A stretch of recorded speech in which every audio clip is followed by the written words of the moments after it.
আমি রিকাবি থেকে খলজিপাড়া থেকে বলছি ভাই, আপনার কথাটা বুঝায় আপনার ভালো করে বুঝায়।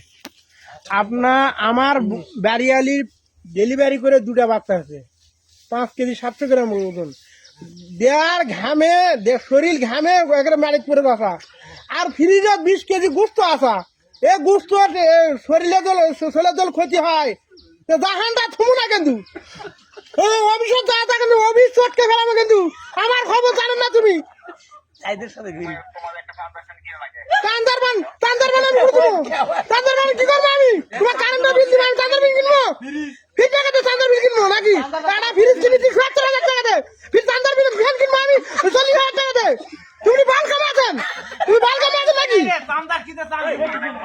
হাত পাকা কি করবো, হাতই করে না আমার। তুমি কারেন্ট দাও, ভরত করে মতো কারেন্ট দাও। 20 কেজি বস্তু নষ্ট হবে আমার, ধানটা থমনা শুক্রবার মিলাদ করবো আমি। কিসের দুর্নীতিবাদ? আমি কি দুর্নীতিবাদ? তুমি দুর্নীতিবাদ, তোমার বাপ দুর্নীতিবাদ, তুমি গরিব দুর্নীতিবাদ। আবার গরিবের মানুষ তোমাকে আমি মিলাদ করার জন্য নিয়ে আসি কম দামে বুঝতো। গরিবের কাজ দিব আমি, গরিব কাজ দিব আমি। নিজের গরু জব করে গরিব কাজ দিব নাকি? তুমি এসে খা দাও, তোমার অভিষ আসুক, তোমার ছাড় আসুক, এসে খা দাও। আমার গরু গোসু নষ্ট আছে, আমার গরু গোসু নষ্ট সকলে বলতে আছে, আন্ডা ছুড়ে কথাটা খারাপ। গরিব কি সারবাল, আবার আমি ধনী মাইজ দেখলে আমি গরিব কি আগে নেবো, গরিব কে খাবো আমি? হ্যাঁ